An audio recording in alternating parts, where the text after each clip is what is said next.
நான் திரும்ப சொல்றேன், நீங்க கேக்குறீங்க ஒரு கட்சியினுடைய தலைவரை பாதிக்குது, ஒரு கட்சியை பாதிக்குதுன்னு சொல்றீங்க. நான் திரும்ப சொல்றேன், அப்ப அந்த கட்சியினுடைய தலைவர் கட்ட பஞ்சாயத்து பண்ணாரா? அப்ப அந்த கட்சியினுடைய தலைவர் பிள்ளைகளை தூக்கிட்டு வரதான் வேலையை வச்சிருக்கிறாரா? அப்ப அந்த கட்ட பஞ்சாயத்து பண்றது, பிள்ளைகளை தூக்கிட்டு வர்றது, வசதியான பெண்களை டார்கெட் பண்ணி தூக்குறது, இதுக்கு பேர் தான் இன ஒழிப்பு. அதுக்கு போர்வையாக ஒரு கட்சி நடத்துறாங்களா? அப்படியா? சொல்லுங்க, எனக்கே தெரியல. சமூக நீதிங்கிறது என்னது? அடுத்த குடும்பத்தை கெடுக்கிறது சமூக நீதியா? அன்பு தானுங்க சமூக நீதி. எப்படி இணைந்து வாழுவீங்க? ஒரு குடும்பத்தை அழிக்கிறதுல யாரும் இணைந்து வாழவே முடியாது. இப்ப நான் இந்த படத்துல இந்த கருத்துக்கள்லாம் சொல்லும் போது சடார் உங்களுக்கு ஒரு கேள்வி வருது இல்ல, நீங்க ஒரு தலைவரை சொல்றீங்களா, ஒரு கட்சியை சொல்றீங்களா, ஒரு கேள்வி வருது இல்ல உங்களுக்கு. அப்படியெல்லாம் தயவு செய்து கேள்வியே கேட்காதீங்க. நீங்க பெற்றவங்களை பத்தி மட்டும் யோசிங்க. அப்படி யாருக்காவது அந்த கோபம் வந்ததுன்னா அவன் அந்த தப்பை செய்யறான்னு அர்த்தம். நீங்க கேட்குற மாதிரி அந்த கட்சி தலைவருக்கோ இல்ல இந்த கட்சிக்கோ நான் எடுக்கிற படத்தை பார்த்து, இந்த நாடக காதல் படத்தை பார்த்து என்னை யாருக்காவது பிடிக்கல அப்படின்னா, பிடிக்காதவங்க எல்லாம் நீங்க அந்த தவறை செய்யறீங்கன்னு அர்த்தம். ஆனா பெத்தவங்களுக்கு கட்டாயமா அந்த படம் பிடிக்கிறது என்னுடைய வாதம். இல்ல சார், அப்படி இல்லை. ஆரம்பிச்சா நல்லா இருக்கும்னா தெரியலங்க, எனக்கு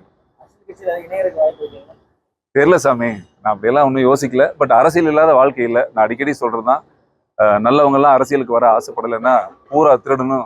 சாராய விற்கிறவன் பாருங்க, கள்ளச்சாராயம் வித்த மாதிரி பூரா திருடணும், உள்ள சேர பிடிச்சி உட்காந்துருவான். நல்லவங்க எல்லாம் தயவு செய்து அரசியலுக்கு வாங்க, எல்லாரும் வரணும்னு வேண்டுறவன். நான் ஒரு சிறந்த வாக்காளன், நல்ல அரசியல் வரணும்னு எதிர்காலத்துல நோக்கிற ஆள் நான். அதனால எதிர்காலத்தை பத்தி எனக்கு இப்ப சொல்ல தெரியல. பாப்பா எல்லாம் இறைவனுடைய ஆணை சார்.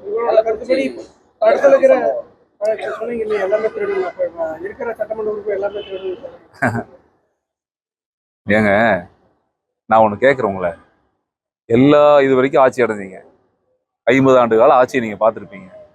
தமிழ்நாட்டுல 10 லட்சம் கோடிக்கு மேல கடன்ல போயிடுச்சு. அப்ப சிறந்த ஆட்சி நடக்குதுன்னு நீங்க நினைக்கிறீங்களா? இங்க இருக்கிற ஒரு எம்எல்ஏக்கும் ஒரு எம்பிக்கும் பழைய பிளாஷ்பேக் எடுங்க. நீங்க கஷ்டப்பட்டு வேலைக்கு போறீங்க, மாசம் 20,000 50,000 சம்பளம் வாங்குறீங்க. உங்க வருமானம் கம்மி. உங்களால ஒரு டியூ கட்டி சொந்த வீடு கூட வாங்க முடியாது. ஒரு பைக்கு டியூ கட்டுறது கூட கஷ்டம். மாசம் 1ஆம் தேதி பக்குன்னு இருக்கு. எனக்கு கார் டியூ கட்டுறதும் கஷ்டமா இருக்கு. எல்லாரும் அப்படித்தானே வாழ்க்கையில கஷ்டப்பட்டு தானே வாழ்றோம்.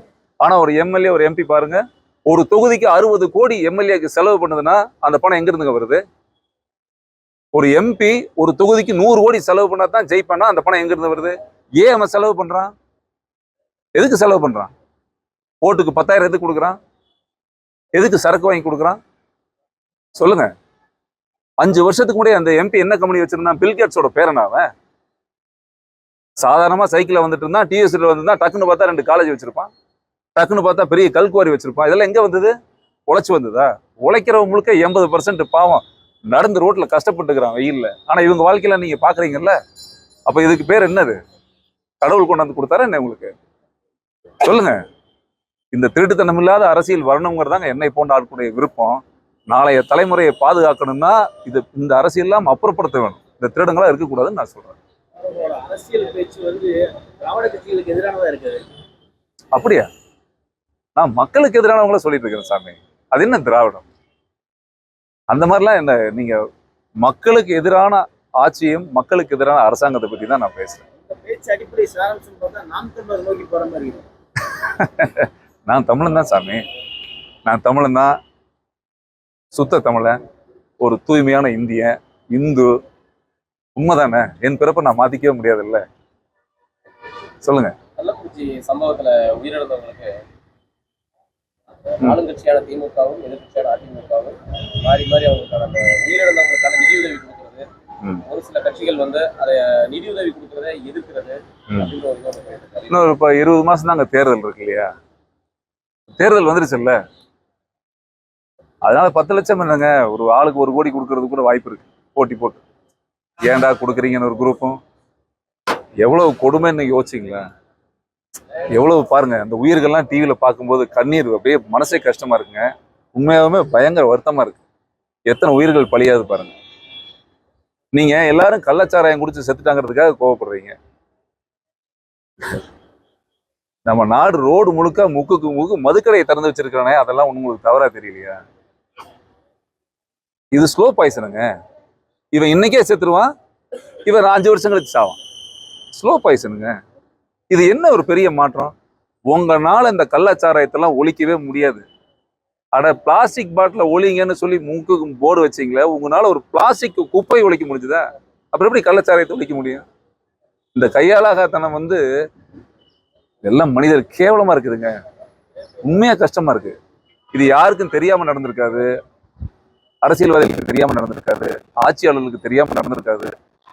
இது எவ்வளவு வருத்தமான சம்பவம்.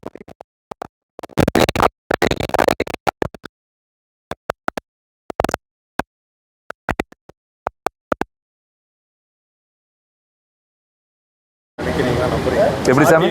எப்படி சார்? சினிமால ஒரு கருத்தை நீங்க எடுத்து சொல்லிடுறீங்க. அது குறைந்த பட்ஜெட்டா இருக்கலாம், பெரிய பட்ஜெட்டா இருக்கலாம். ஆட்சி முறைங்கிறது சமூகத்துல ஒரு மாற்றத்தை உடனே நீங்க கொண்டு வரலாம் நம்புறீங்களா? அதுக்கான சாத்தியக்கூறு இருக்கா? நீங்க நினைச்சா முடியுங்க. என்ன சிகரெட் குடிக்கிறவங்க அட்வைஸ் பண்ணுவாங்க தெரியுமில்ல, கொஞ்சம் கொஞ்சமா விட்டுருவேன். லைட்டை விட்டீங்கன்னா பிரச்சனை ஆயிடும். கொஞ்சம் கொஞ்சமா ட்ரிங்க் கொஞ்சம் கொஞ்சமா குறைச்சிக்குவேன். விடுனா விட்டுரு, விடுனா விடு. என்ன சாமி இது இருக்கு? அதுக்குத்தானே தங்கம் ஓட்டு. என்னுடைய இயலாமையை காப்பாத்துறதுக்கு தானே ஆபத் பாண்டவர்கள். என்னுடைய கதாநாயகர்களே ஆட்சியாளர்கள் தானே. என்னை காப்பாத்துற அப்பா அம்மாவும் அவங்க தானேம்மா. அந்த வேலையை செய்வதற்கு தான் அவங்க. நீங்க அதை முடியலன்னா இறங்கி வீட்டுக்கு போயிடலாமே. அது எப்படி? அதை செய்யணுமே, அதை மாத்தி தானே ஆகணும். நீங்க ஒரு ஹோட்டலுக்கு போய் 2 இட்லி கொடுங்க தானே கேட்குறீங்க, ஒரு 1/4 பாட்டில் விஷம் கொடுன்னா கேட்குறீங்க. உங்களுக்கு தெரியாதா விஷம் எது இட்லி எதுன்னு தெரியாதா? அதனால ஆட்சியாளர்களுக்கும் தெரியும் சாமி. ரோடு போட்டா கொல்ல, பள்ளிக்கூடம் கட்டினா கொல்ல, தண்ணியில கொல்ல, சாராயத்துல கொல்ல, சிகரெட்ல கொல்ல முடிஞ்ச வரைக்கும் எப்படி சம்பாதிக்கும் தான் சாமி நடக்குது. அந்த மாற்றங்கள் வரணும் தானே நான் சொல்றேன். அதுல இருந்து ஆட்சி மாற்றத்துக்கே முடியாது அப்படின்னா அதை நீ ஒண்ணுமே பண்ண முடியாது. இல்லை, நீ வரக்கூடிய படங்கள் அந்த மாதிரி அரசியல் எதிர்த்தான கருத்துக்கள், ஆட்சி மாற்றத்துக்கான முன்னெடுப்பா இருக்கும். இல்லை கண்டிப்பாங்க. நம்ம ஒரு படம் எடுக்கிறோம், நம்ம பொழுதுபோக்குறதுக்கு சினிமா வர்றதுங்கிறது ஒரு கான்செப்ட் இருக்கு. இருந்தாலும் நம்மளால முடிந்த வரைக்கும் ஏதாவது ஒரு கருத்துக்களை, ஏதாவது ஒரு ரூபத்துல ஒரு நல்ல விஷயங்களை மக்கள் மனசுக்கு கொண்டு போய் சேர்க்கறது நம்முடைய கடமை இல்லையா? அது கட்டாயமா அதை செய்யணும்னு நான் விரும்புறேன் சாமி. அது என் மனசுக்கு அதான் நினைக்கிறேன் நான். பாதகம் செய்பவரை கண்டால் நாம் பயங்கொள்ளலாகாது பாப்பா.